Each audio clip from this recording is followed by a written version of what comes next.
right. Prism's on.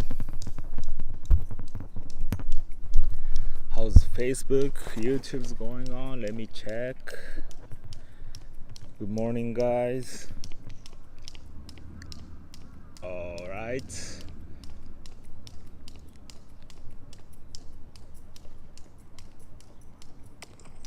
Live on Facebook. How's YouTube going? There's a clicking noise. Morning, Shannon. That's the noise of the clicking. Yes. There's a rocky. Yes, I think YouTube's working. Great. Hi, Rebecca. Good morning from Tokyo. Sunday morning. Little bit raining. The tour starts from over there, that building. In 10 minutes, Chris, right? Yeah, we accumulated a lot of experience during this journey. So we accumulated a lot of problem solving way of this live stream things.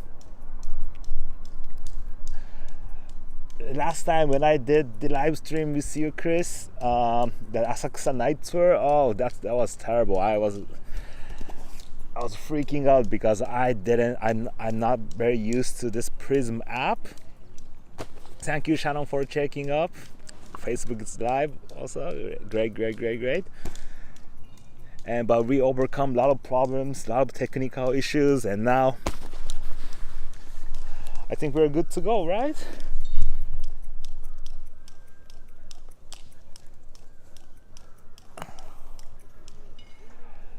Yes.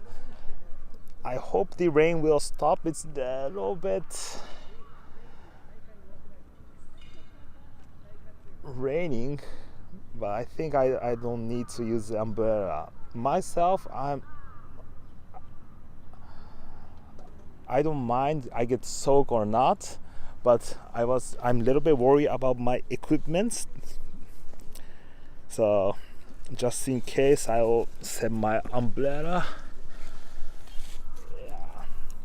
Right now Tokyo is heading to the rainy season, so Japan itself is heading to the rainy season, so it's like some days it's like a very really hot summer, but in the night it can be a very chilly night, around 15 degrees Celsius in the low in the night, in the day, but 26-27 degrees Celsius. All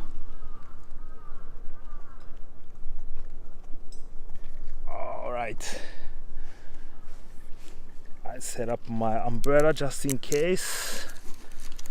Let me turn around, say hi to you guys. Morning, guys. I'll take off my mask because it's outside. Recently, in summer it's so annoying to put your face mask outside. When I ride the train or going to the building, I have to wear a mask. You don't have to wear a mask, but you feel a lot of pressure. People are staring at you. What this dude doing? He's not wearing a mask. So people looking at me are weird, in like looking like a bad guy.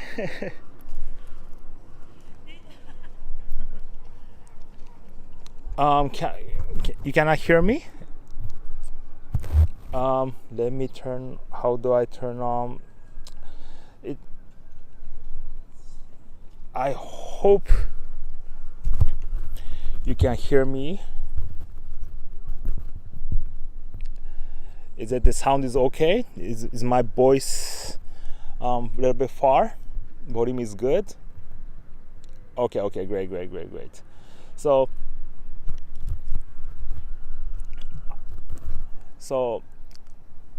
I use the gum mic I attach under my gimbal.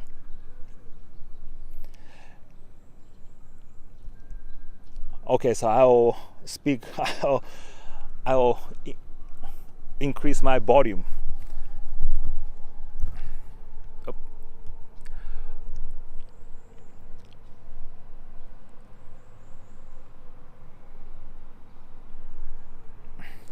Yeah, I attach my gun mic under the gimbal, and the direction of the mic is on my side. So this gun mic will catch all the sounds around here.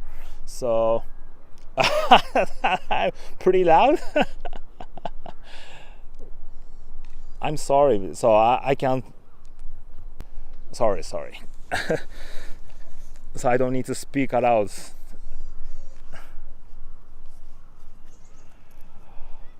All right, still have 5 minutes, so let me talk.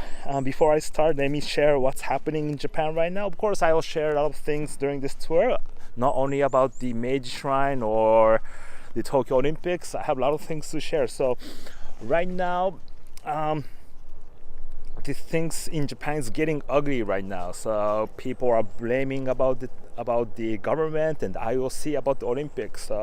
Japanese people are so frustrated about the state of emergency, and all those blame goes to the Olympics. So I think the Olympics. So the thing is, a lot of broadcasts say that the government, Japanese government and the IOC, International Olympic Committee, doesn't hear the voice of the public. So mostly 90% of Japanese people are unhappy about the Olympics. I mean, around 40%. Sorry, I don't have a number on my the actual number on my hand. So you say that around 30% say that please cancel the Olympic, and around half of them say that's postpone again for next year.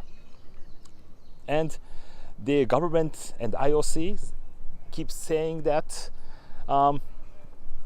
the cancel of the Olympic is not on the table.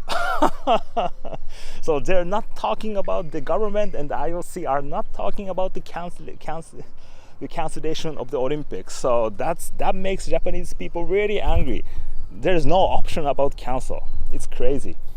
It's crazy. Very bad Japanese stuff. Yep. So in the offshore thing, by the government, Japanese government and the IOC, no choice for the cancellation. Hey Tig, hey Rebecca, hey guys, thank you for writing a comment. So guys, I will start the tour in 3 minutes.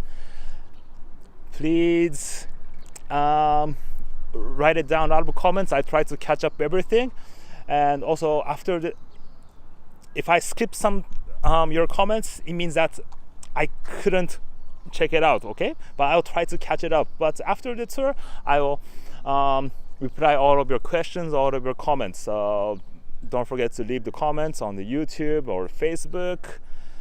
And I think the Facebook is better. Sorry. The YouTube channel is better. The Facebook, I do a lot of tours on Facebook, live stream tours on Facebook, but not good.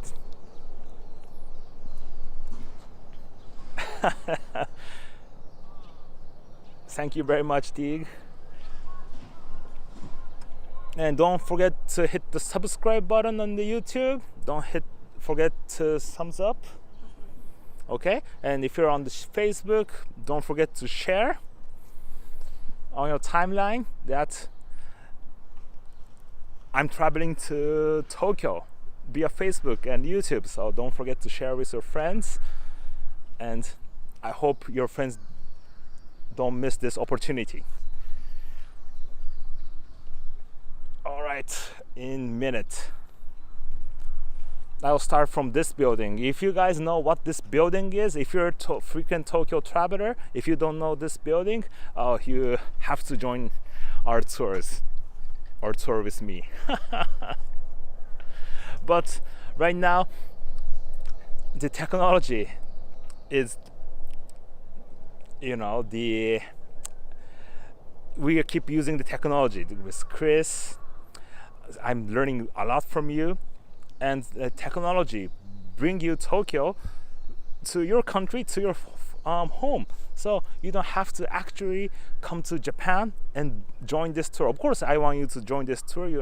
Of course, the experience in joining the actual tour is different from the live stream tour, but the knowledge and what you can expect, you can see it in your phone using the technology. This is an awesome move for the tourism industry. I believe using those technology will create a new products and things in the tourism industry, right, Chris? All right, so I think it's time. It's 9 a.m. Japan, Tokyo time, so let me start the tour. All right, so guys, good morning from Tokyo, Sunday, 9 a.m. Good evening, North South America. I'm sorry for people in Europe. If you wake up, if you watch this tour, this video, first thing you have to do is share and like. And don't forget to hit the subscribe button on the YouTube, okay? And good morning, Asia. It's around still early morning, Sunday morning. I hope you're having a wonderful breakfast. And I'm sorry for the Middle East, Africa. It's still midnight, but it's Saturday night, so I hope you guys are keep waking up watching this video. All right, so my name is Dai, D-A-I. It means big in Japanese language, and I'm born in Tokyo, and I be Tokyo locals around 30 blah blah blah year. And I started to do walking tours in Tokyo, and during this pandemic I tried to do something to want to share about our city, our country to you. So I ended up doing the live stream tour like this. Okay, and thank you very much for Chris SANDEMANs for giving me this opportunity. Thank you very much, and for the people following on SANDEMAN's experience, hello, this is Dai. Thank you for watching, and when you come to Japan, I will see you guys in maybe a year or half year.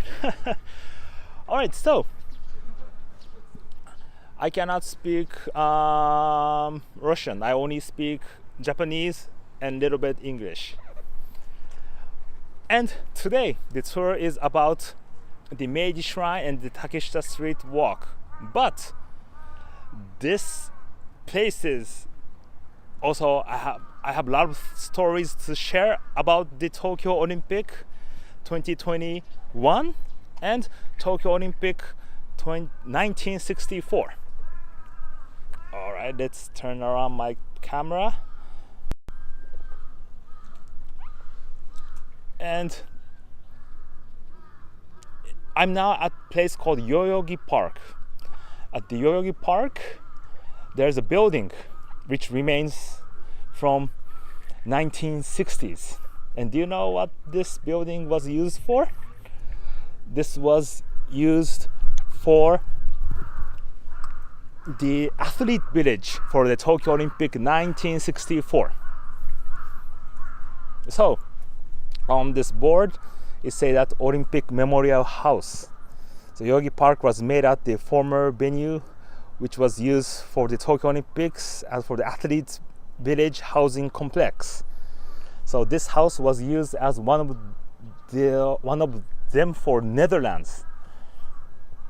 And thus, this is being preserved for the memory of the Tokyo 1964 Olympic in Yoyogi Park.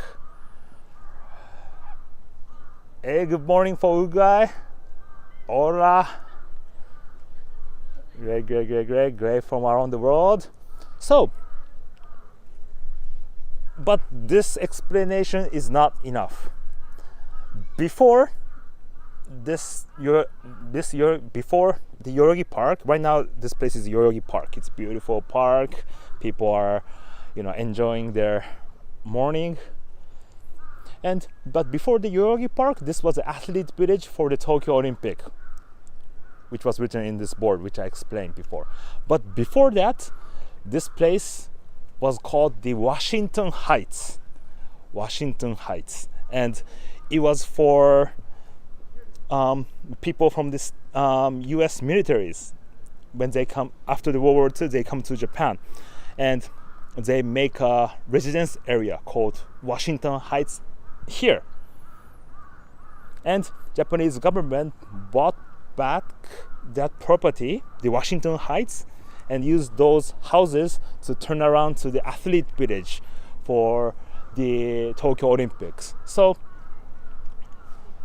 this Olympic Memorial House was used for the American people which came to Japan after the World War II until 1962. And after the Olympics, a lot of those athlete village was teared down, and this was the only remain building, and the place itself turns around to a beautiful Yoyogi Park. Okay, so the Tokyo Olympic 1964 was one of the Japan's dream.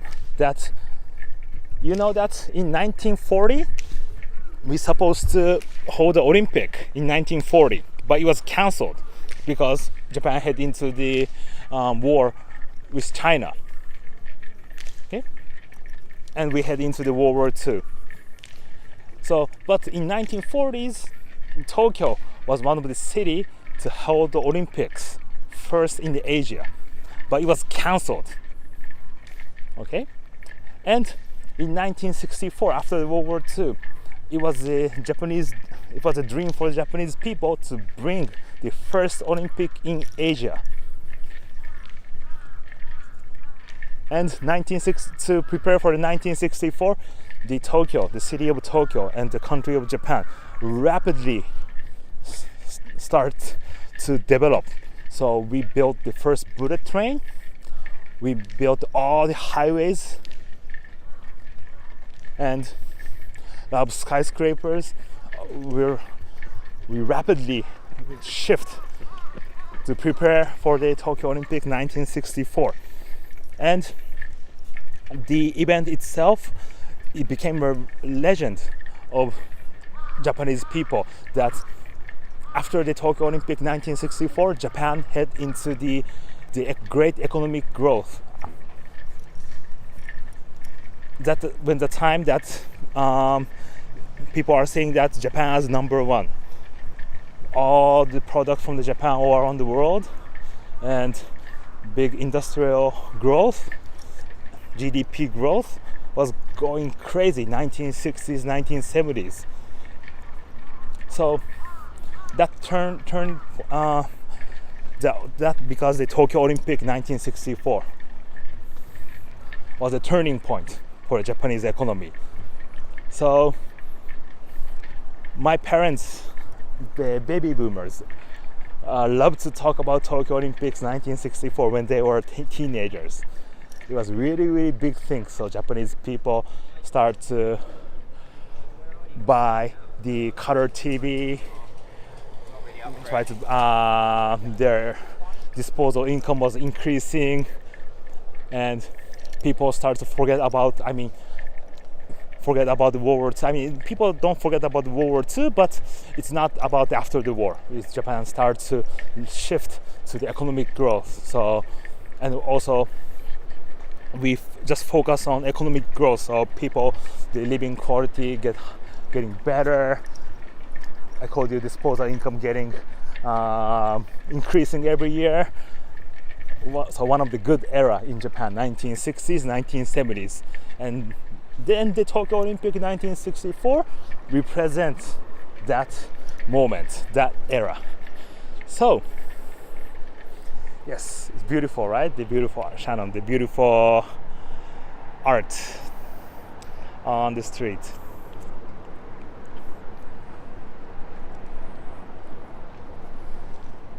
Yes, so let me catch up some. Sorry, I didn't pay attention to the comments, so let me catch it up. Some comments. I talked too much. Alright, so how's the weather in Tokyo? So right now it's around 21 degrees Celsius, a little bit raining, humidity around 90%. It's so sticky. And Japan heading to the rainy season. So when I see the weather forecast yesterday, the forecast said the pouring, but lucky you guys are very lucky that it turned around to cloudy, and it rained a little bit, but I don't need the umbrella.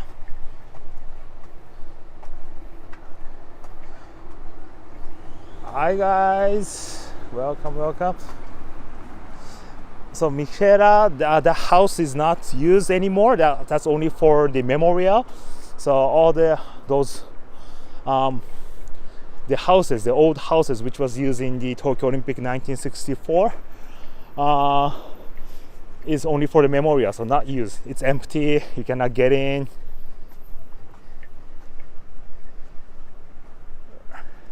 Yeah, Rebecca, nice, right? The Yoyogi Park, beautiful.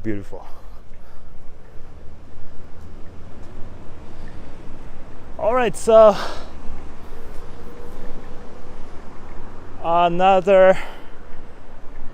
this is the Yoyogi National Gymnasium. It was built in 1964. It's open, and was designed by the Kenzo Tange, the Japanese architect, and it is famous for the suspension roof design, and was used for the Tokyo Olympic 1964, like basketball and indoor sports. Okay, and this was reconstructed to preparing for the Tokyo Olympic 2020, but still it's closed. And the Japanese government, when we brought the Olympic to Tokyo, it said that we're gonna do the minimum Olympic, reusing the old facilities and make a very compact Olympic. But it ends up around $1.78 billion, one of the most expensive Olympic ever had. So that's why also Japanese people getting very angry about the government subsidies not enough for people struggling during this pandemic like me. and they pour money to the Olympics. So that's why most of the Japanese public opinion say that cancel this game.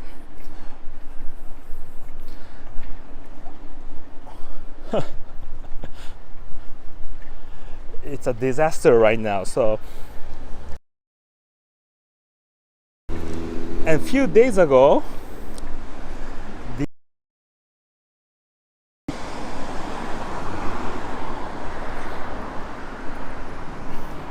the advisor, the government top medical advisor, the Omi sensei, Mr. Omi, said to the public on TV interview, say that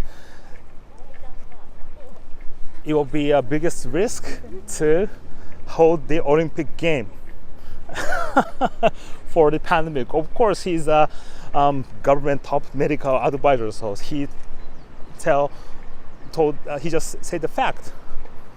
Should not have if you hold the Olympics, the increase of the cases will be, getting bigger, of course.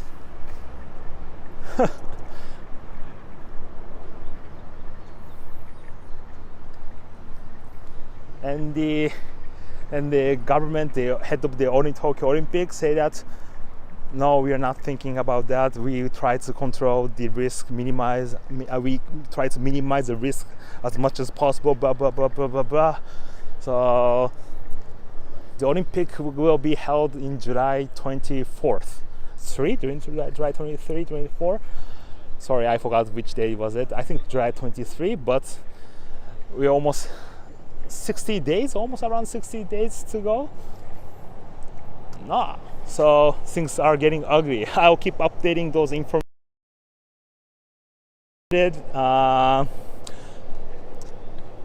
Don't forget to check us out. All right, so let's stop about the Olympic talk. It makes me headache. All right, so right now I'm standing in front, in the entrance of the Meiji Shrine. Meiji Shrine, one of the biggest, the Shinto shrine in Tokyo, also in Japan. It said that it's around 80,000 square meter, and you cannot believe that this is in Tokyo. It's so quiet.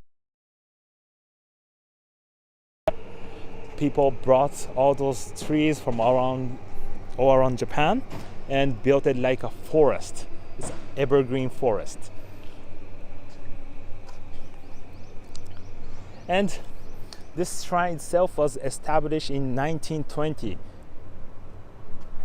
And the Meiji Emperor and Empress Shoken is enshrined. So this Meiji Shrine also represents the modernization of Japan. When this shogunate era finished, when the samurai era finished, Japan head into the called Meiji Restoration. We call it Meiji Restoration. And for the more details, you can learn from Tom Cruise what happened in Japan in 1870s, 1880s. And that era, we called it the Meiji era. And after this Meiji Shrine, to enshrine his spirit here, and it's a symbol of Japan's modernization in late 19th century. And this is a must-visit place in Tokyo, so I think you had already visited here, but you should join our tours to have more explanation. And can you see? I'll zoom up. This chrysanthemum symbol on the Torii Gate. This is a symbol of the emperor family. So I can tell that, this shrine is related to the emperor family in Japan.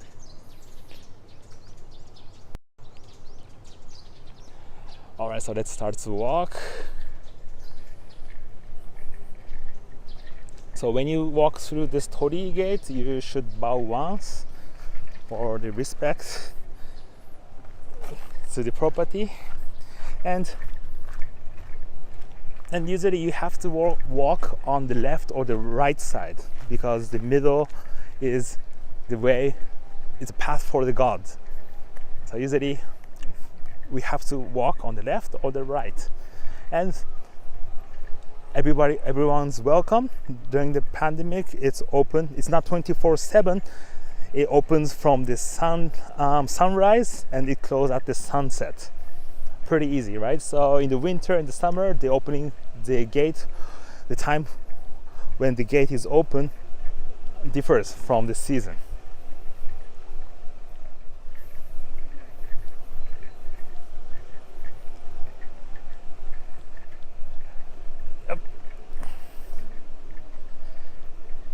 Yes. So there's good question, Mikhail. Very good question. So, in Japan, you can see the red torii gates, the wooden torii gates without paintings, and some steel modern made by the steel modern torii gates. There are different kinds of color, of course, and usually the red color represents the sun, the energy, the sun, because Japan is called out the country of rising sun. And on our ancient stories, it say that Japan was created from the god of the sun. So the Shintoism represents the red color, represents of the color of the sun. But for the long history, the Shintoism, of course, Japan is a very big, long country from north to the south, around 3,000 kilometers, and each region have a different thoughts, idea, but this Meiji shrine is enshrined. It's related to the emperor family. So the idea of the Shintoism is belonging with the nature. So Japan itself, we don't have any natural resources, and we have 4 seasons. Luckily, we have a 4 seasons, but we have a lot of natural disaster, typhoon, earthquakes, the volcano eruptions. So from the ancient times, native Japanese people believed that we are living with the god of the natures. So, and that's base of this Shintoism. And so at the Shinto shrine, it's, of course, at the Shintoism, it's coexisting. I mean, we are living with the nature. So try to make it as simple as possible. Try to use the wood materials as raw as possible. Don't paint it like a gold or colorful color. Just try to leave it as a nature. So that's why some Shinto shrines this is related to the emperor family. So they try to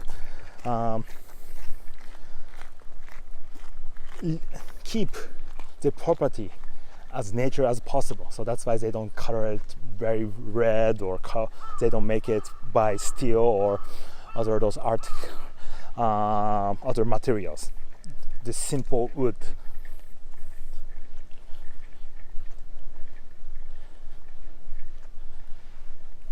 Hello, Maria from Argentina. Hola, ¿cómo estás? I can only speak that.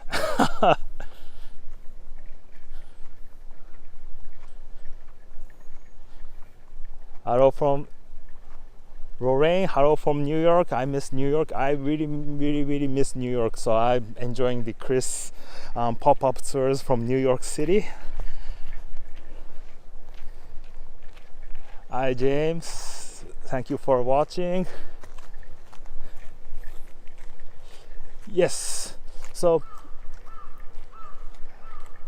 we suffered with we still suffering for the lot of natural disaster, typhoon, earthquakes, volcano eruptions. So Japanese people in the mindset is we don't try to control the nature. We try to live with the nature, because we are part of the nature itself.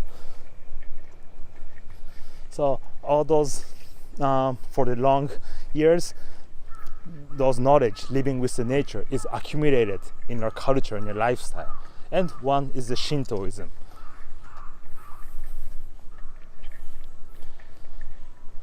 So when you come to the Meiji Shrine,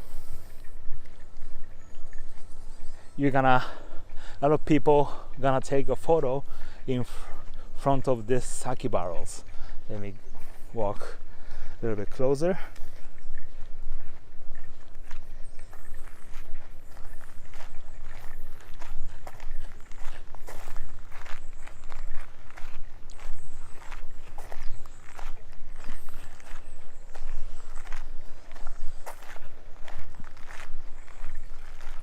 So this is one of the, when you see the travel book or the guidebook or the search on the Japanese travel things, what to do in Tokyo, you're gonna see them.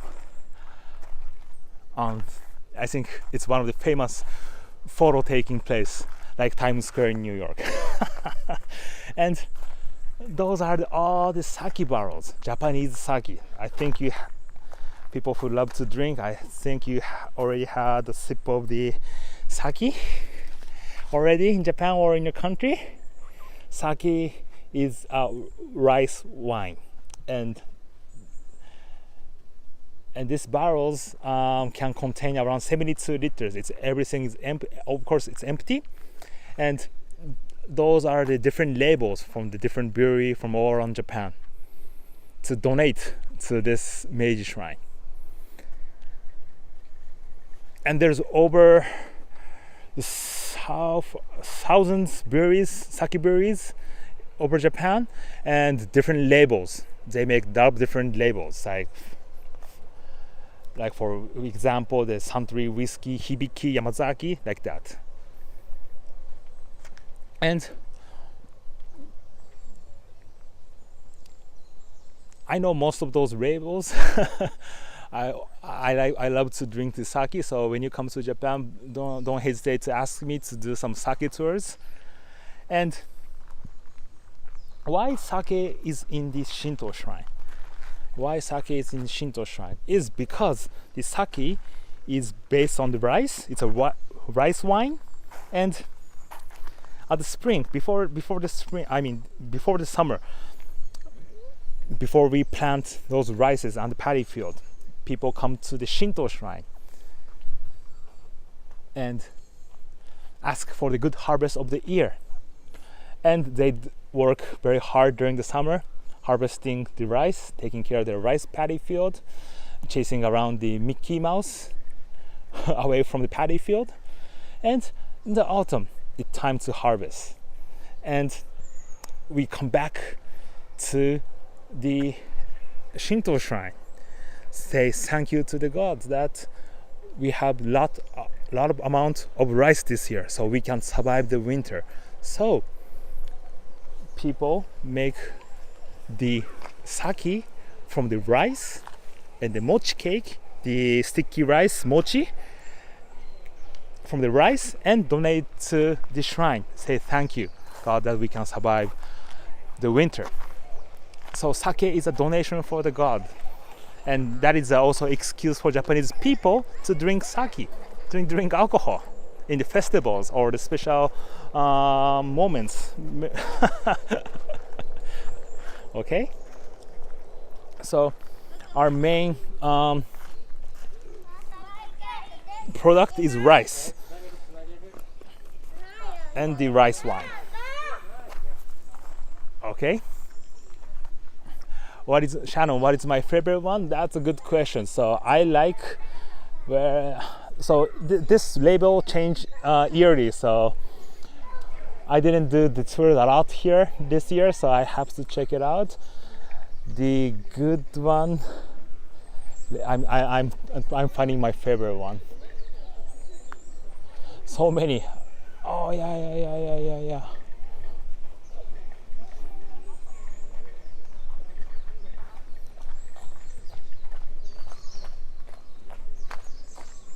So over there, it's called the Hassen.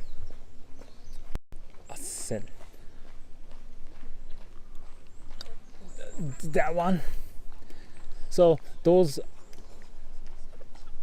around this area is the sake from the north part of Japan, Tohoku area. The Tohoku area. And Tohoku's Japanese sake is very dry. Also, so Japanese sake have a different flavor and taste, of course, and you can enjoy it in the cold sake and normal temperature sake and warm sake, and have a sweet and dry.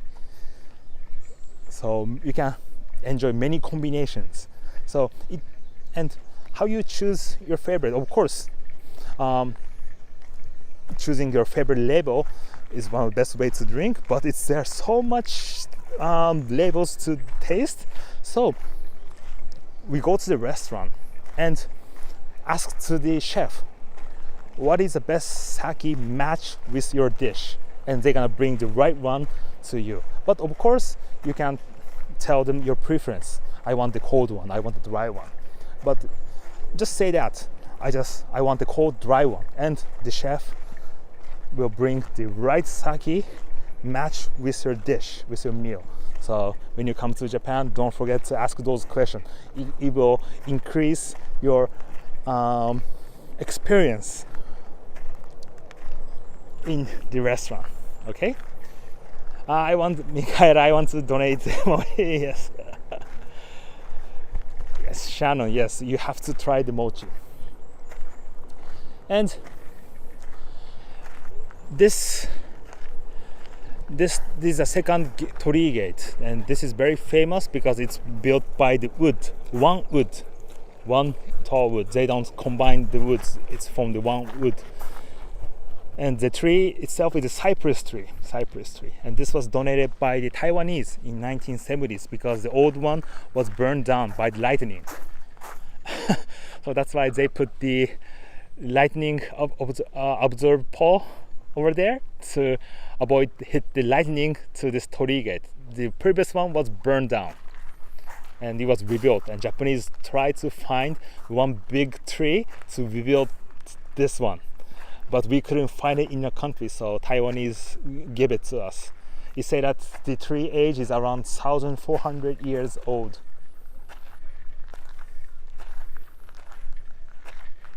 All right, let's go. Let's keep going. It's already 40 minutes. I will a little bit walk fast. Yeah, James. So cold is so good question, James. So I love. It depends on your condition. So if you feel very cold, chilly, drink the warm sake. And the warm one, the sweet sake, I mean, it's not that sugary, it's not very that sweet, but you feel the little bit sweetness. And the warm one will,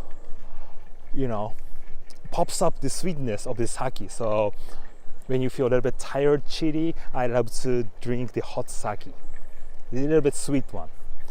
But in the summer, very hot summer day, I love to drink the real cold, dry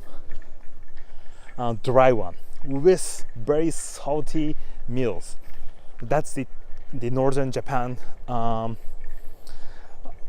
style. So we have a lot of food, very salty marinated food, because for the preservation, we need to marinate it during the winter and preserve the food. Otherwise, we have nothing to eat during the winter. And in the Tohoku area, it's a very deep, heavy snow area. So during the winter, they cannot do anything. So they create a lot of preservation of food or the pickles. So it's really salty. To eat that salty pickles, marinated fishes, the dry sake will help to to digest those salty pickles and food. So that's why in the north part of Japan, in the traditional, they make a very dry sake to matches with the very salty food. But I love to eat very oily American pizza or burger with the Coca-Cola. You get the idea? It's like that. So I love to go to Popeyes, and sometimes I really love Dr. Pepper. So Popeyes with Dr. Pepper, In-N-Out burger with Coca-Cola. So Japanese food in the night in the izakaya drinking place. Very good salty meal with very cold dry Japanese sake. How's that? Rebecca, yes, of course I love Coca-Cola.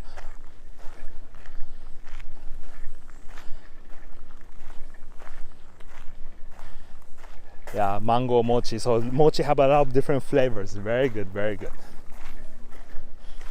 Yeah, so when you guys come to Japan, at the restaurant, if you want to try the sake, ask the chef how you feel right now, cold or warm or thirsty, or want the sweet one or dry one. They're gonna bring the right one to you, okay? And let me wash my hands here. Wash my hands. And heading into the main building. Finally, we're still not in the main hall. Okay. Yeah, it's Sunday, raining, but this place is supposed to be a lot of people visiting here, and around this season it's the wedding season, so people, I think there's some weddings going on. Yep, yeah, I think weddings going on.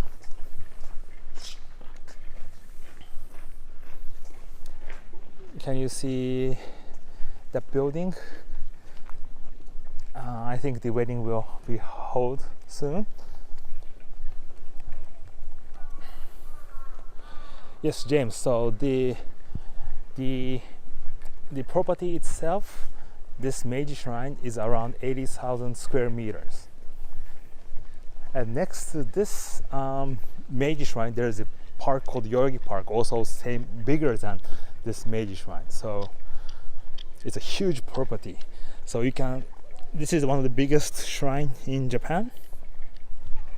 And in the beginning of the new year, January 1st, 2nd, 3rd, around 3 million people visit here in 3 days. Okay, 3 million people in 3 days.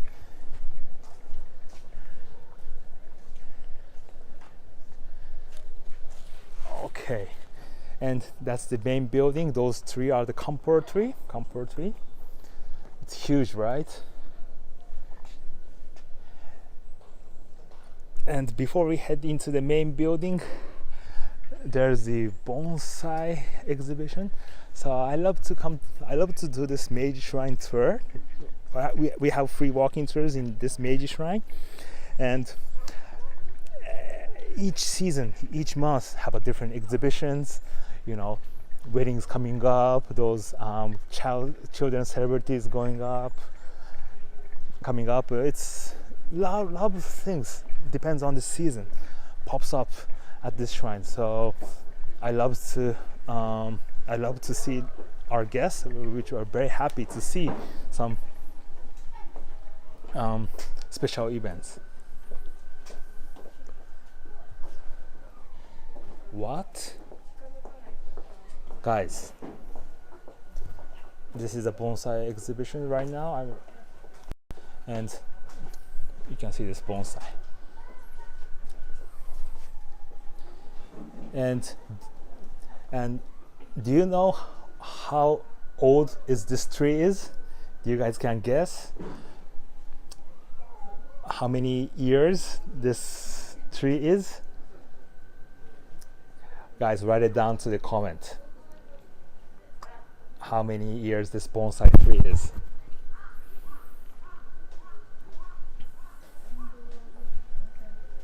And the answer is said at 180 years. 180 years. This tree is 180 years old. Diana, no, it's 180 years.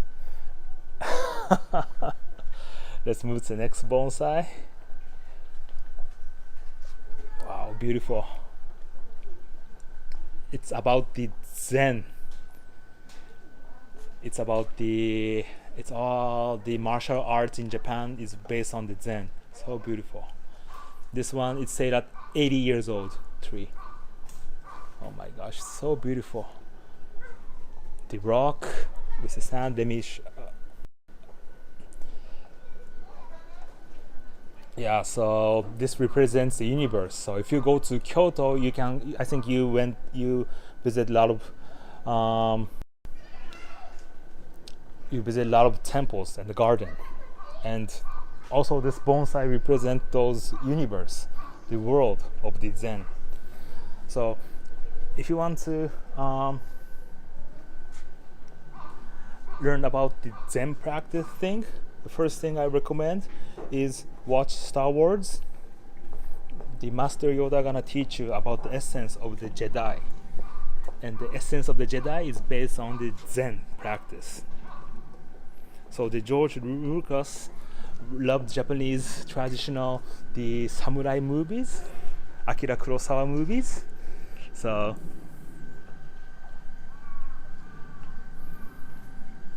you should check out Star Wars first. And the other thing, you want the recommendation for studying about Zen practice is I forgot the English title. Sorry. There's a movie called there's a book called Zen in the Art of the Archery.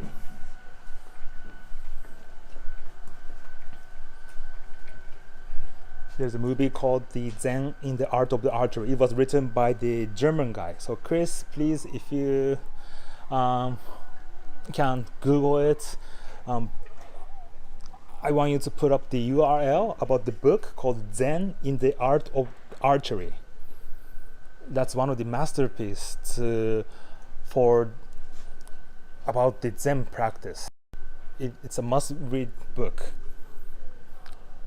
This is Japan's maple tree.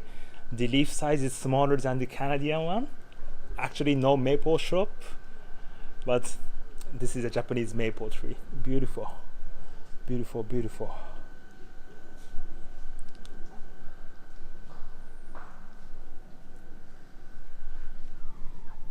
So we call them bonsai. So some bonsai plants, really expensive, over $1 million. So this one, Shannon, thank you very much. That's the book. It's written by the German guy who came to Japan to teach the philosophy in Japan in early 20th century. And it's difficult to understand about the Zen thing, about the thought for the Westerners. So it was a very good book to describe about the thought of the Zen by the Western point of view. So please read that book during this pandemic. Okay. Oh, by the way, this pine tree, 250 years old. Oh my goodness, so beautiful. 250 years old. Sorry, I'm really into this bonsai thing. It's so quiet.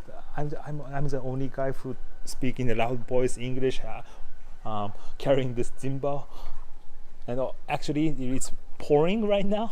It's not that bad, but it's raining hard. So I wanted to stick in here. Wow. So guys, the last question for you. This is the kuromatsu, the black pine tree. It's made by the artist called Yasuoka, Mr. Yasuoka Hideo-san. Yes, and on the description, it say that this tree is around how many blah blah years. So the final question, guess how old is this bonsai tree, this tree?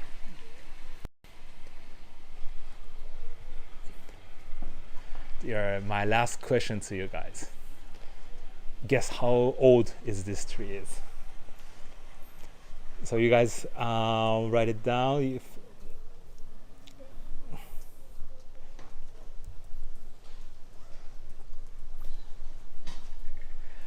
400, Shannon? Oh, yes, great. Shannon, you got it. Perfect. 400 years old. 400 years old.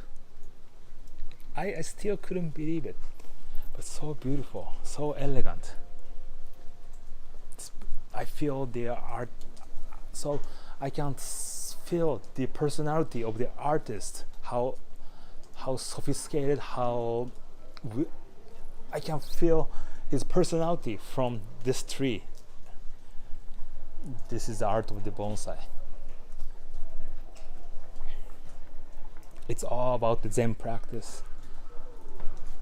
It's all about how to use your force in Star Wars. So Master Yoda gonna teach you how to do that. So if you're interested, of course watch Star Wars and read that book, which I recommend. Alright, let's go to the main building.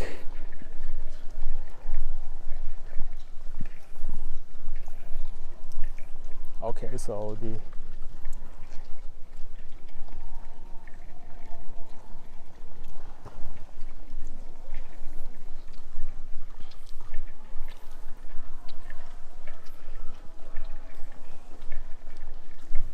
because this is the other entrance of the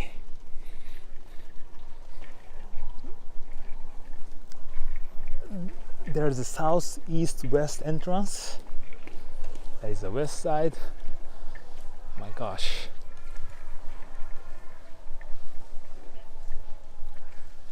it's a big camphor tree.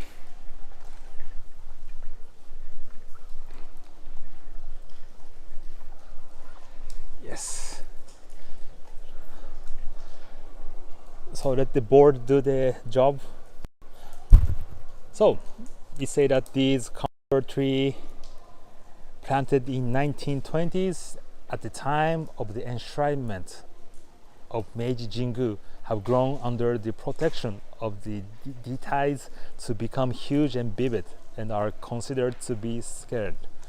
Well known as Meotokus, or husband and wife, the couple trees have become a symbol of happy marriage and harmonious life within the family. Many happiness be brought to you though through the divine power of these trees. So guys, this tree brings the happiness to your family and harmony to your life. Michaela grades 350 years. It's 400 years old, but great guess. Now you're getting closer to the master of bonsai. Okay. So Shannon, do they pass them down through families? The bonsai tree? I think yes. So the bonsai teacher, they have their each different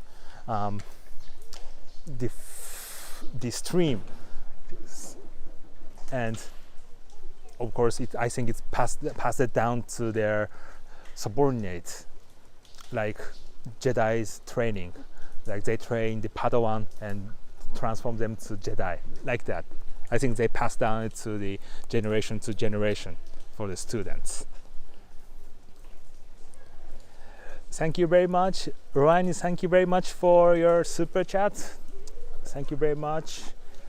Thank you very much. I hope you're enjoying. And I'm sorry, guys, I cannot shoot the main building.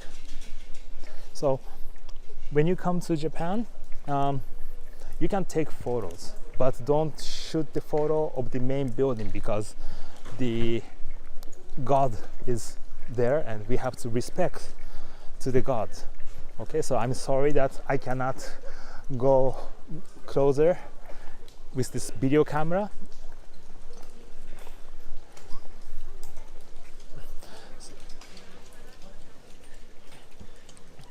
Yes, Nicholas. Yes, the kitsune, the foxes. Great, great, great. So the foxes in Japan, in the Shinto shrine, is related to harvest. Okay, the fox is related to harvest, and the harvest. Why foxes? Is because we believe that they are the gods, the spiritual animal, come down to the paddy field, to the town from the mountain, and catch Mickey Mouse.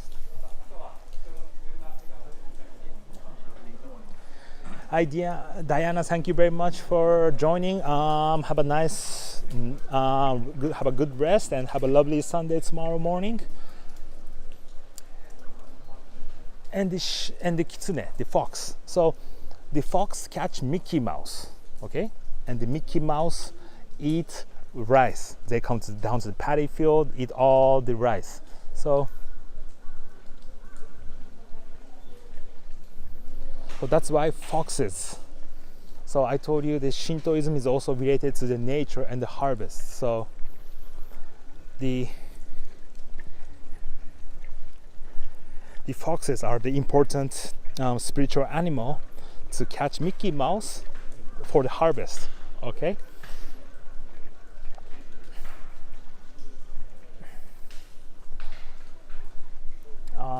So the wedding, you guys can see those priests and those groom and bride.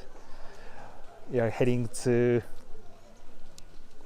the main hall for the wedding. Usually, if the weather is great, they walk to the main this corridor.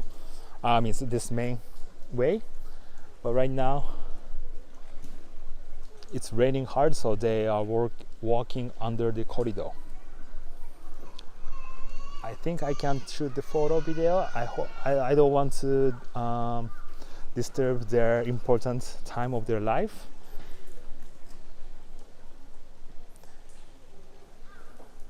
I'm zooming in, and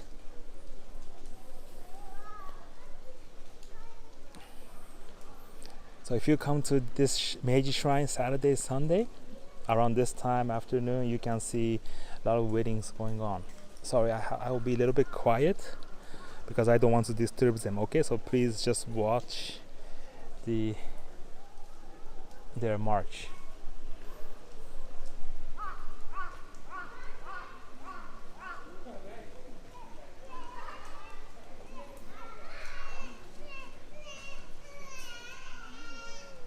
Beautiful.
So the Meiji Shrine is a great place to do your wedding ceremony and the Shinto style.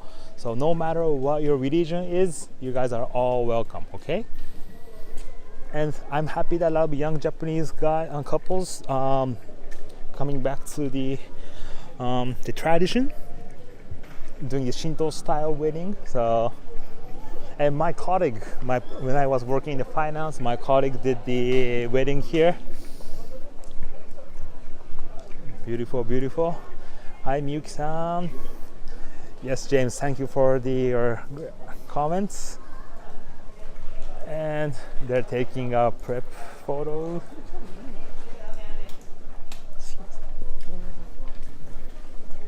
Yep. All right, so I spent too much time on this Meiji Shrine. So let me move to the next destination. Do you guys have any questions, by the way? Let me turn around the face. Okay, guys, thank you very much. I'm keep going. Thank you very much for your super chat. Thank you very much for your writing the comments. Let me get out from this shrine and then head to the Takeshita Street, the half part of the tour, and it's already 1 hour. Chris, is it okay? I'm already doing this video 1 hour. I hope you guys are not tired, and I don't want you to consume your time. You have to sleep. You're not the late owl like me. You're an early bird, so yes, thank you, Rebecca. Thank you very much. Let me bow once. Let me bow once. Okay. All right, let me. So, guys, still the tours keep going. The half part finished. We finished the. I told you the Olympic part. I told you the Meiji Shrine. I hope you enjoy the beautiful bonsai. I hope you enjoy the wedding ceremony, the Japanese traditional way. You can only see it on Saturday, Sunday, but the technology bring you those things into your country, to your country, and to your phone, into your house. So amazing, isn't it? And the rest of the part, I'm quickly moving to the Takeshita Street. Takeshita Street is completely different world from this Shinto shrine. So I love the transition. So I have this Meiji Shrine and Harajuku walking tours, and I explain it like this, which I'm doing right now. And I love the people who appreciate this nature, this silence, and the beauty of the Shinto shrine. But the half of the tour is we're gonna head into the so messy shopping street, and people also gonna, I love blowing people's mind. It's so different. So I love the transition.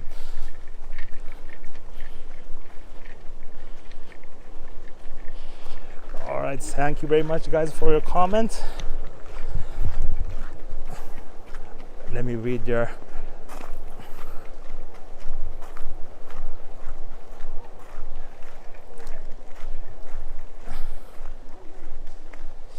Yes, Shannon, yes. All right, Shannon, great. I'll wrap it up this tour.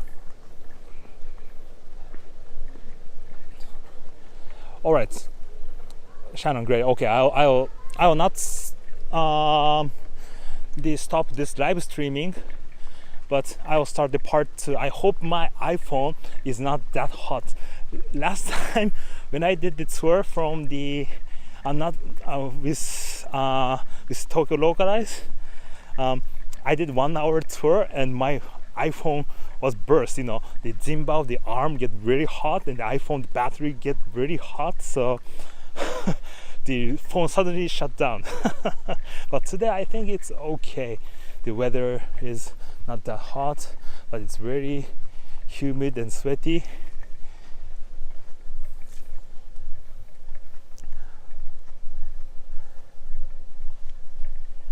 Yes. Sorry, I talked too much. I should finish this tour, everything in 1 hour, but I talked too much. I'm sorry, guys.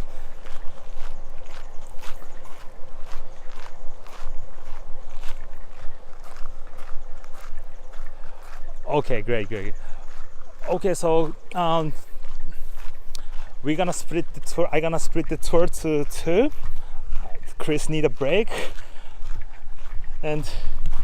but the part one will finish at the entrance of the Meiji. I'm heading back to the entrance, and you guys, thank you very much for watching, and thank you really much for hitting the like button, sharing this to your friend, and also the super chat really help us to keep doing these tours from all around the world. And thank you very much for support, Shannon, Chris, and thank you very much watching from all around the world. Don't forget to we keep updating, doing live stream tours like this from all around the world. So thank you for your support very much, and thank you for watching. I hope you really want to. I hope I make it like you wanted to visit to Japan. All right. So if you visit Japan, don't forget to contact me.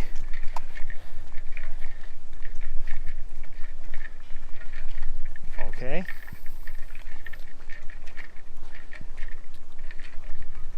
All right.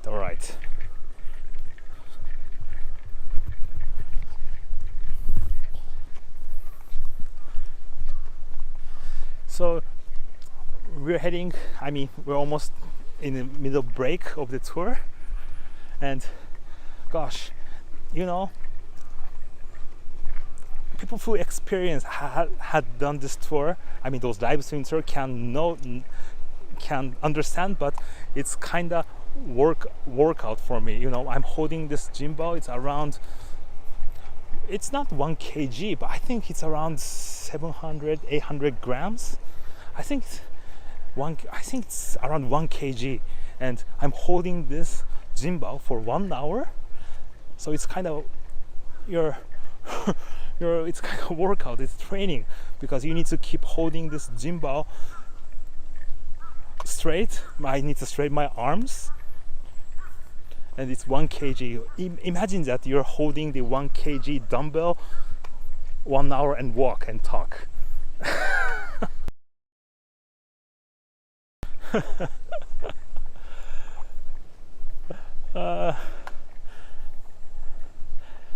Hi from Twitch. Thank you for following. Don't forget for the Twitch users, Facebook users, don't forget to go to YouTube, Sandeman's Experience. Hit the like button, subscribe, thumbs up, share it to your friends. We keep doing these live stream tour from all around the world, and I do a lot of tours from Tokyo and Japan, so don't forget to check us too.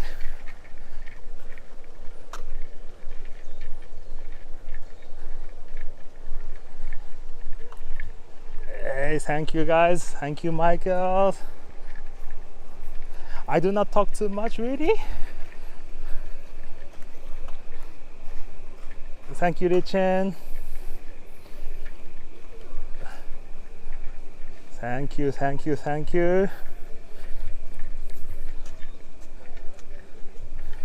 All right, I'm almost heading to the entrance.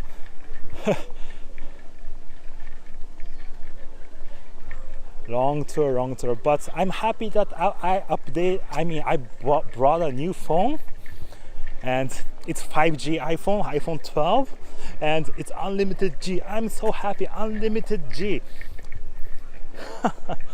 So I can do a lot of this kind of live stream tour as long as I want, until my battery runs out. I hope my battery is not running out.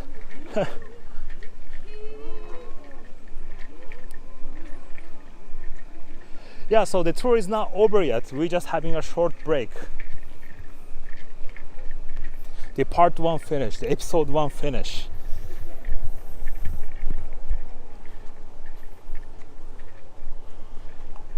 Lorraine, thank you very much for your comment. Thank you very much. Thank you very much. I'm really happy for your lovely comment. Yeah, that makes me blows my, I mean, it makes me happy and help me to do more these tours and try to bring a lot of interesting stories to you guys, and want to, when the pandemic in Japan is over. So thank you very much for your support.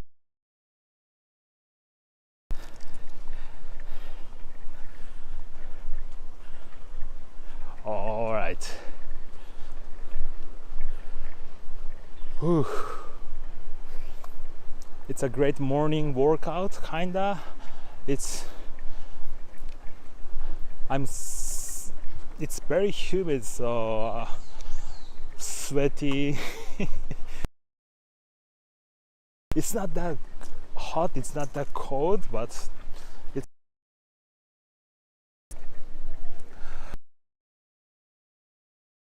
turn around the camera and let's say goodbye to the Meiji Shrine. Vilma, gracias. Hope you enjoy it. Mucho gracias, mucho gracias. Thumbs up, thumbs up. Okay, let's say goodbye to the Meiji Shrine. And let me catch up for questions. And also let me have a sip of my drinks. I need water. So Ding, what's your YouTube channel? Is SANDEMANs Experience.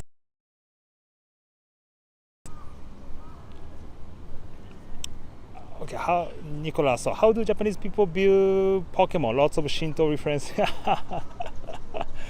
Pokemon is our favorite animation. It's since when I was 4th grade. It was a big thing in Japan, the Pokemon on the Game Boy, and I going on. A lot of people loved to watch Pokemon game animation, and of course it's related to a lot of Shinto myths, gods, and Japanese traditional folk stories. Yeah, so but you can learn a lot of things from those anime, of course.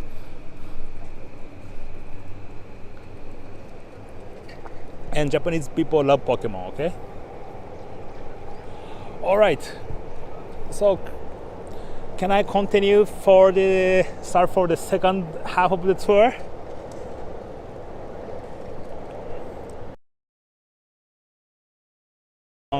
So compared to Europe, Middle East, the history of Japan is not that long, but we also have around 2,000 years history. So a lot of different things from your world.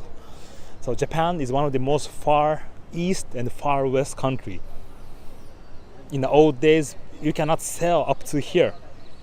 You have to wait until 17th century to sail up to Japan from Europe. And that time, of course, the North America, South America continent was the Native American was living there. So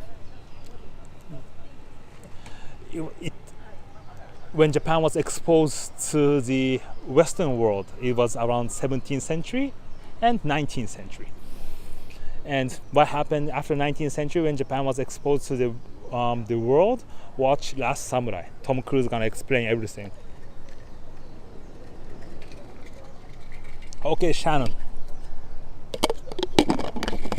Let me start to do the water. Let me turn around and let's start the part 2, guys. Hope my phone battery will not run. Okay, Let me turn around like this. Okay guys, part 2 started. Thank you very much for watching Sandeman's experience from live Tokyo. What time is it now? 10 p.m. 10 a.m. Japan time. Welcome from the Meiji Shrine. I hope you enjoyed the tour part 1 about the Olympics, about the Meiji Shrine Shinto. So guys, if you're watching this when you wake up, don't forget to check all of the videos that you won't miss the beautiful parts, okay? And the second part 2 will start.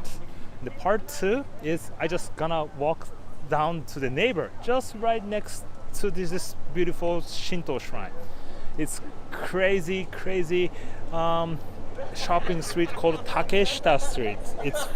It's completely different world, and people who are walking is completely different from the Meiji Shrine and the Takeshita Street. It's so interesting to see this transition from the old to the new. So that's why I love this city, Tokyo, very much, because you have the old, the traditions, and the nature, and once you just cross the street, you're gonna see the new Tokyo, skyscrapers, the technology, and one of the latest things happening from Japan is from Tokyo, and it affects to all around the world. So that's why I love this city so much, and you guys will of course fall in love to this city because the tradition, the mixture with the old and new. So this is Tokyo, guys. So let me start the second half of the tour. We're gonna head to the Takeshita Street, the hipsters culture, and also the kawaii culture is from here. And why this place is okay? Why Takeshita Street? I mean, this Harajuku is developed like this. Is you have to know about what was before. So in the part 1, the tour of the part 1, I explained that the Tokyo Olympic 1964 was held here. But at the beginning of the tour, I told you that we walked down the athlete village, which was called the Washington Heights before. The people who were working at the military in the from the U.S. when they came to Japan, their family and their children lived at this place called Washington Heights. And the Washington Heights itself, so after the World War II, from 1945 till 1960s, Japanese people were so surprised to see how the lifestyle of the Americans, living in the big flat house, and they're riding their jeep, and their fashion style is completely different from us at that time in 1950s, 1960s. Wearing sneaker, jeans, t-shirts, and drinking Coca-Cola, eating hamburger.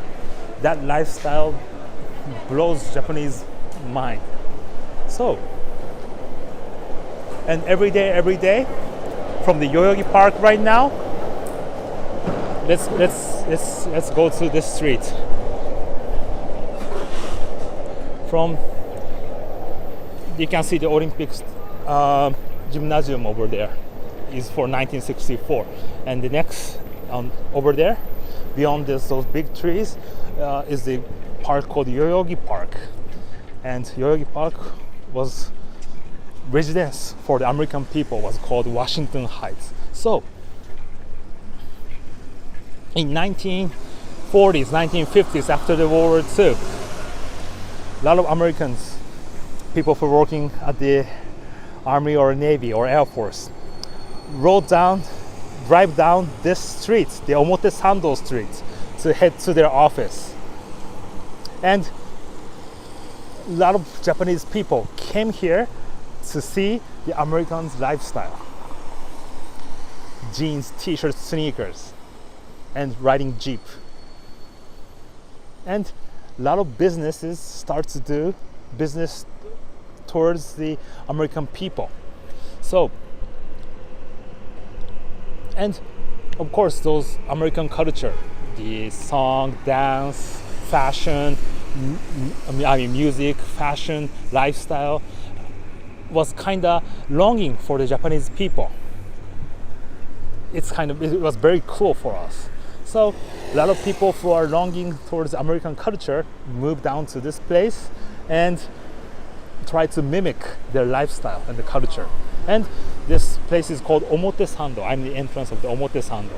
It's one of the most luxury, fashionable shopping streets, like Sanjuride Street or Fifth Avenue in New York, of Tokyo. So if you like to do the high-end brand shopping, and just stroll down the street. So beautiful, but a lot of Western brands also, so don't get disappointed that you cannot find the Japanese brand. Let me open the umbrella. Sorry, it starts pouring. All right, guys.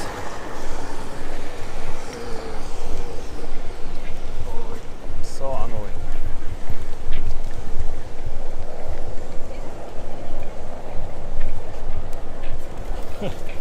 Sorry, my only one hand is free, so I cannot put the umbrella. Yes, I think it works. Yes, great.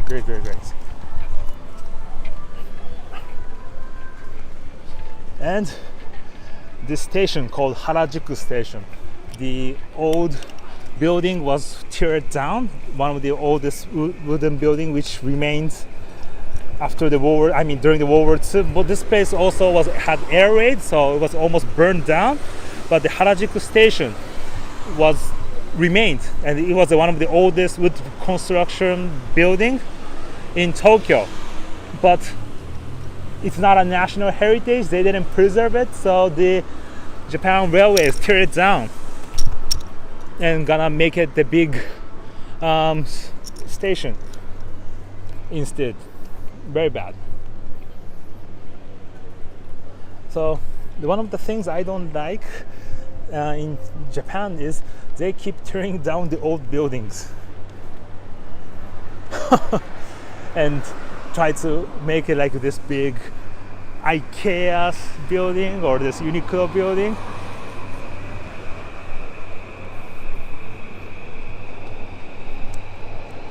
This one opened after the during the pandemic, so you guys, I think most of the visitors from overseas didn't visit this new building. It was under construction that time.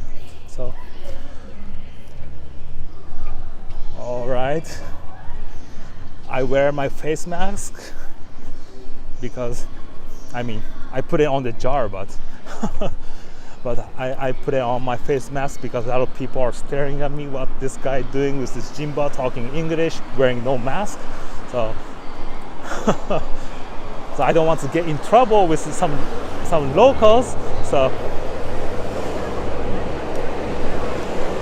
can you hear the sound of the train?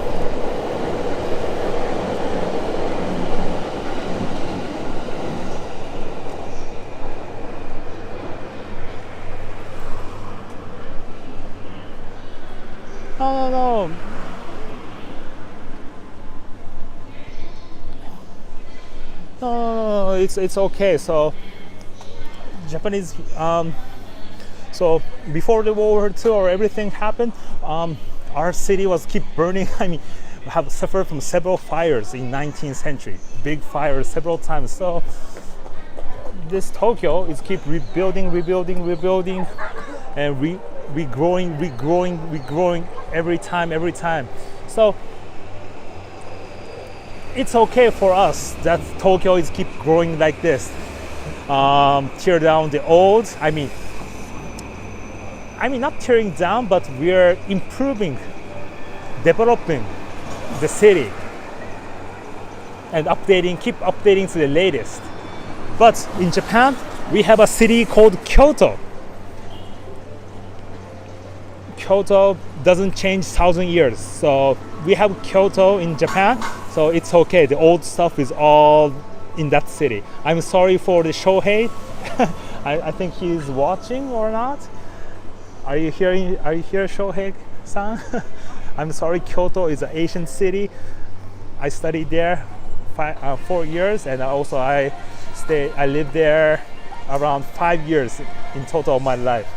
And the Kyoto has the old things of Japan. When I always visit Kyoto, I don't feel any development. Oh, this city doesn't change since I was in university. So a lot of old things from 7th century, 8th century. So Japan, we have Kyoto for the old stuff and the tradition. So Tokyo, we keep changing. All right, so thank you. My umbrella started to work. Thank you very much. All right, so I think you have visited here once you came to Japan. In Tokyo. It's a must-visit place in Tokyo. The Takeshita Street. Let me zoom up. Yes. Takeshita Street. Can you read? It says Takeshita Street. It's one of the famous shopping streets in Tokyo. Tokyo have 3 famous shopping streets. One is this Takeshita Street.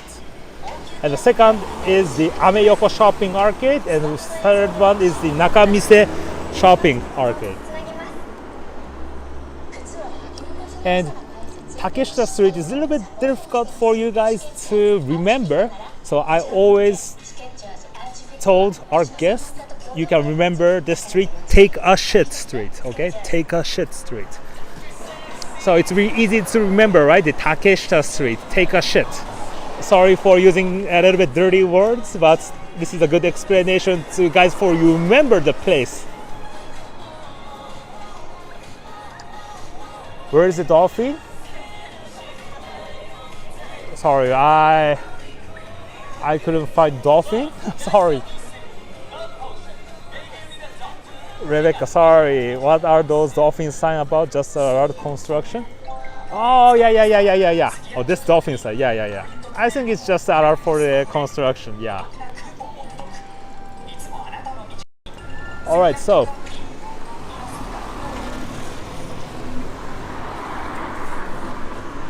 let's cross the street. Then let's walk down this Takeshita Street.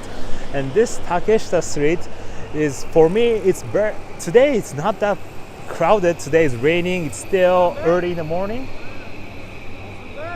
So usually it's packed with teenagers, especially young girls from the countryside of Tokyo.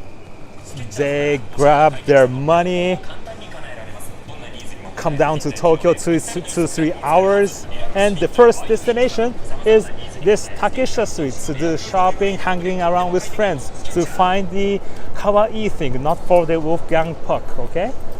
I don't know why they have the Wolfgang Puck here, but but this area is also the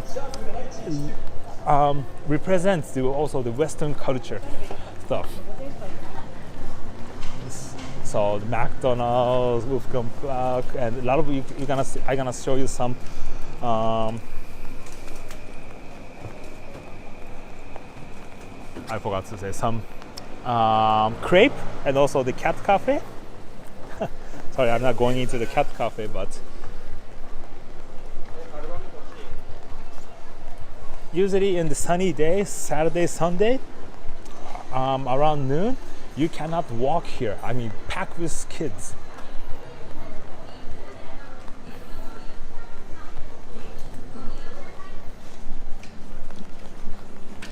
It's a little bit early.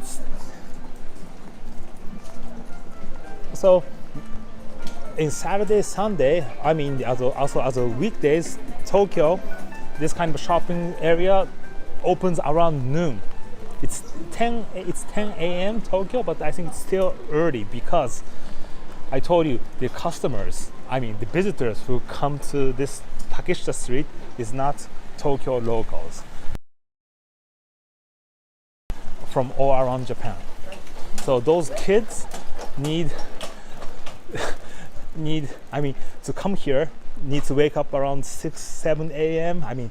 And ride a train 2-3 hours and arrive to Tokyo, and that time will be around 11 a.m. 12 a.m. So wow,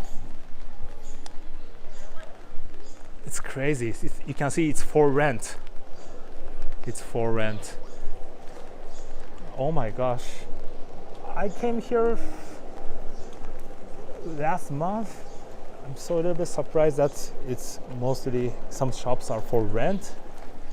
Oh my gosh.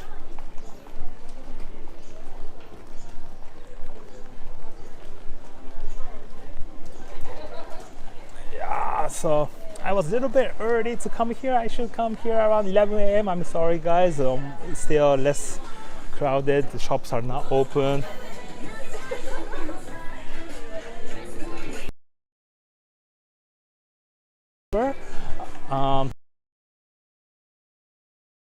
I don't need to care about the others walking around and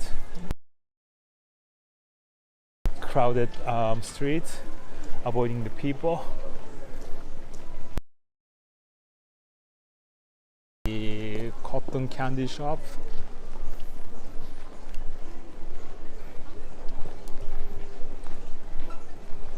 Oh my gosh.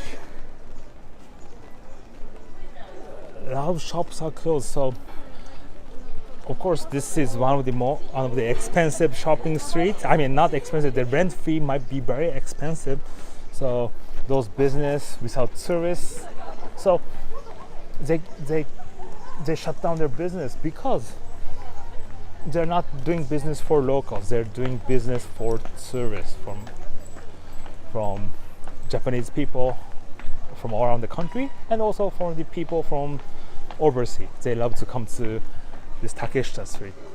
So those business are targeting those tourists, not for the locals. So that's why they have to close their business. But I think that Santa Monica Cafe is working. The crepe shop.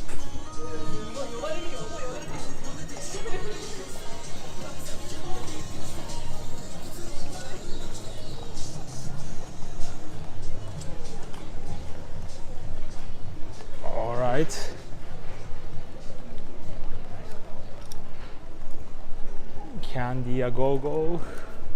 People are waiting for the shops open. I think 10:30.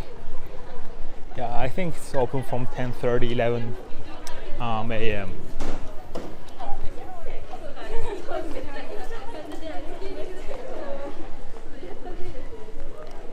The snacks, candy.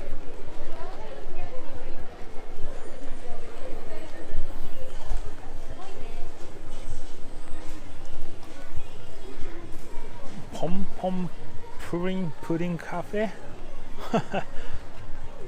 Welcome to Pom.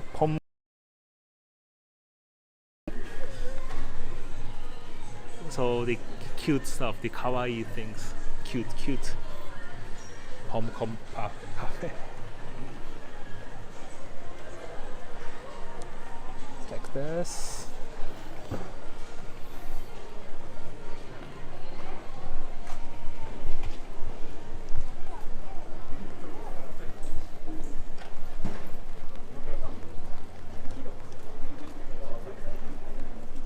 Look at this.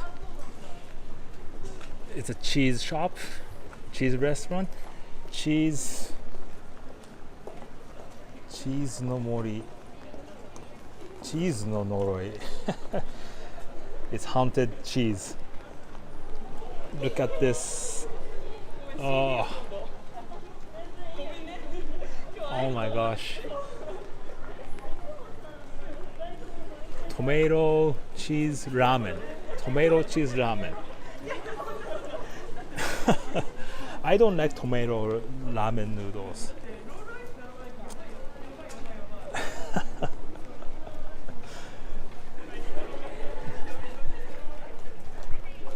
The tomato ramen is let's see.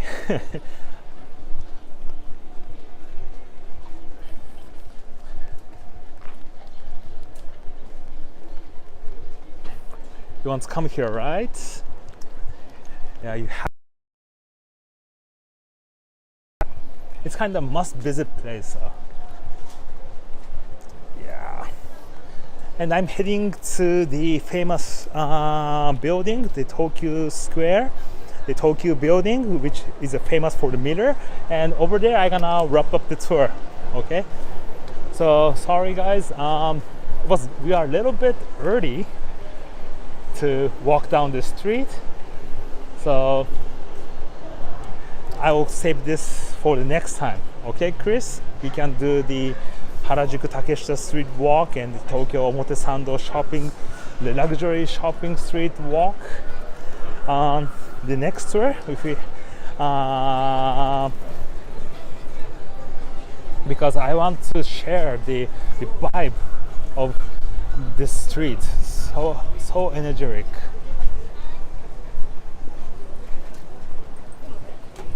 So this is the crepe.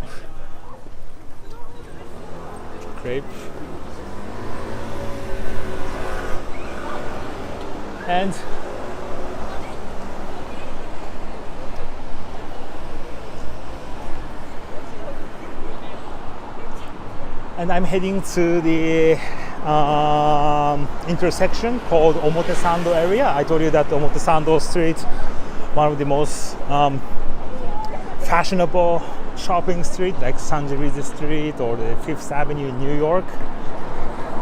And Tokyo is Omotesando Street.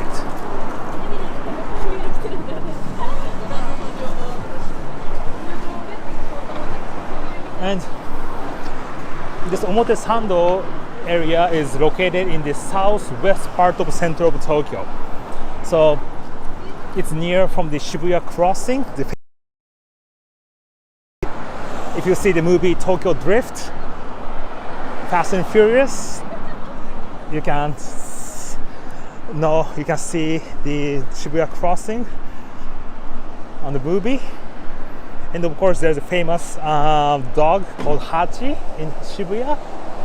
And this Omotesando area is near this Shibuya, so you can do the tours, walking tours, so Shibuya to the Omotesando. And some international brands like Adidas or Puma or whatever have a lot of limited edition from only in Japan. So of course you can enjoy those global brand shopping. They're all the flagship stores.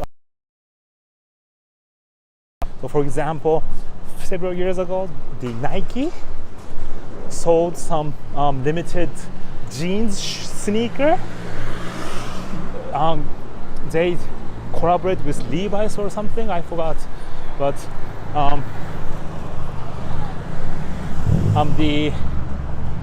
it was only at the Nike shopping in Omotesando, limited. Long queue to line it up.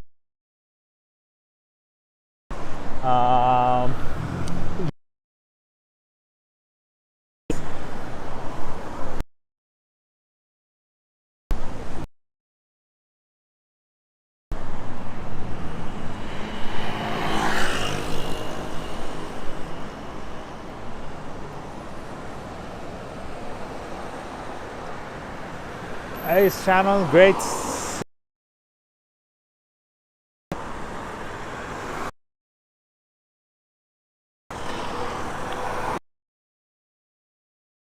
Takeshita Street. The Tokyo Plaza, oh my gosh, it's still not open yet. Why they're so late? Oh, I think Yeah, it's state of emergency right now, and the Japanese Tokyo government are telling the those big department stores to close their facilities Saturday, Sunday. So I think they are closed. Right?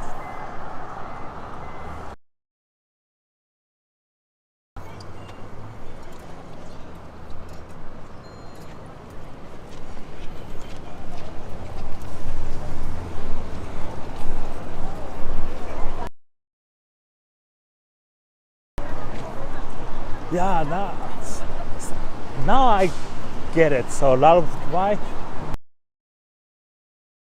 course, it's under a state of emergency, but yeah, I'm sorry, guys. I think you know this building, the Tokyo Plaza.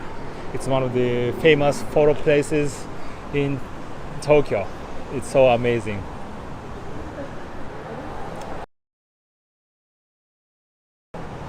Up, it's like this. It's all mirror.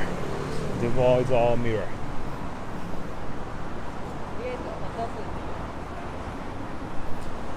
Yeah, it's closed today. So let me walk down a little bit this Omotesando street and let me wrap up the tour.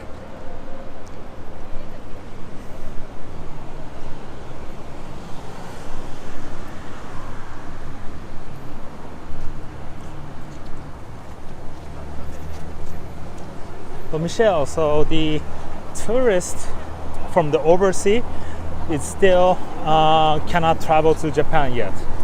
Our border is still closed, and also we closed to our to the international student as well. So I'm very sorry for the international students who want to study in Japan. It's all closed. I mean, the border is closed. So, and in the government and the IOC, International Olympic Committee, made a decision that during the Olympic and the Paralympic, we don't bring the spectators from overseas. So it implies that the tourists cannot visit until the September 4th. The September 4th is the day that the ceremony of the Paralympic. So the tourists still cannot get into Japan.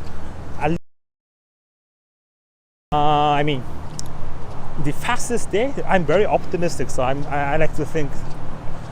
I like to think way how it works. I like to solve.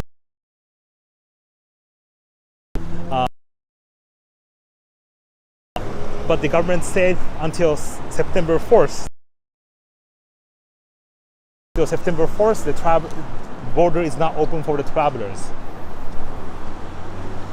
Yeah, so only tourists from I mean, from the of course domestic Japanese people.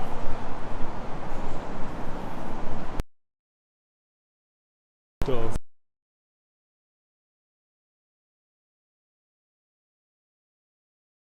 Japanese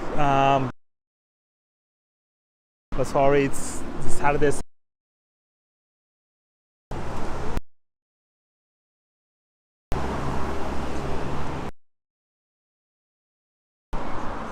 So visit this kiddie land, kawaii things, cute animation things, a lot of cartoon.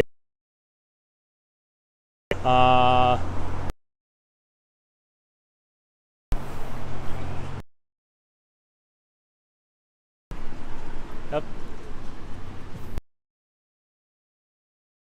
Private tour. The birthday online tour, and show a lot of cute stuff for the birthday girl.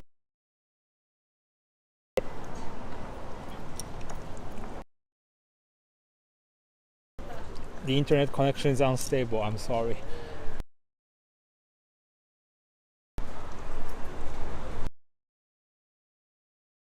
Here, you have a little.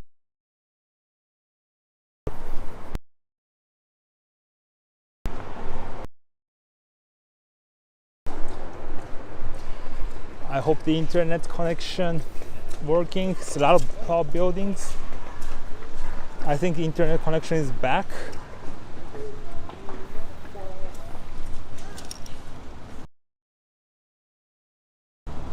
All right, paddocks. Yes, thank you very much for watching. Back, they have a lot of tall buildings in this street, so I think there's a lot of some trouble for the internet connection, but I hope right now it's okay right now. Yes, so sorry, a lot of things are closed. I wanted to share up things to do, what to see in this area, but unfortunately I don't shop a lot around this area, so I'm sorry that I didn't. I completely forgot that the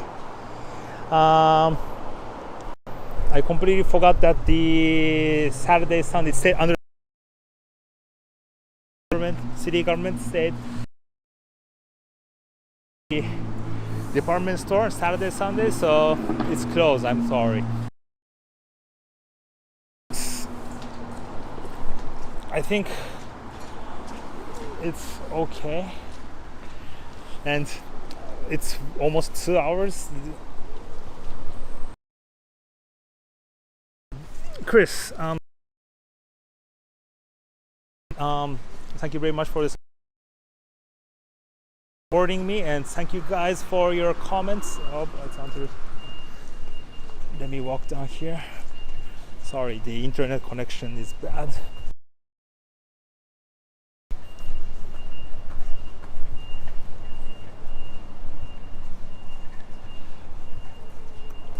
Sorry guys, let me go to the place that the internet connection is good. Sorry. Okay, I think it's okay right now.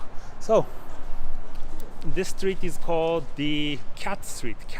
It's also the fashion trend center of Tokyo. It have a lot of amazing brands from all around the world, the flagship shops. So, and it goes down to Shibuya, the crossing to the dog statue. So you can also walk down here, do shopping. Very nice vibe, the street. If it's a lot of people, if it's the shops are open. But right now, I'm sorry, that's showing you some like a ghost town of Tokyo. But you cannot see this view in the normal life. So I mean, the normal days. So okay. All right, Maria, thank you very much. Michelle, thank you very much. Lichen, thank you very much. Fadox from Twitch, good luck for your study. I hope to see you guys soon in Japan, and thank you, Chris, for this opportunity to do the live streaming tour from Tokyo, and hope you guys will enjoy the rest of your day, and have a wonderful night, North America, South America. Good morning in the Asia, and thank you very much for your support. Thumbs up, subscribing the Sandeman's experience.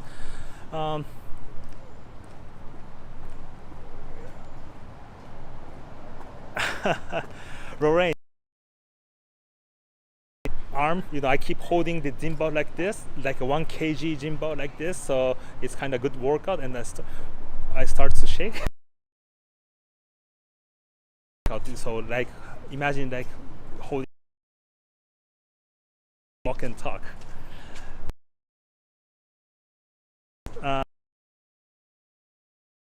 Internet is unstable again. Area, the internet connection is so unstable. It's so annoying.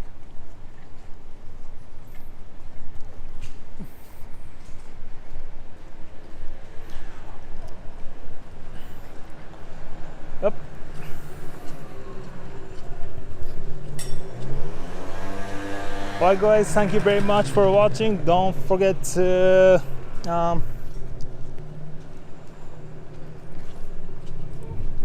hit the bell button, schedule button for the other coming up live stream tours from Moscow next, Chris. Alright, so guys, I will see you soon. Thank you very much, and I hope you enjoy the tour. And we keep doing these tours a lot, so don't forget to subscribe and like, thumbs up. Alright guys, have a nice lovely Saturday night, good morning Sunday. Don't forget to share. Thank you Chris, I'll talk to you soon. Yes, have a great weekend guys. Bye, take care.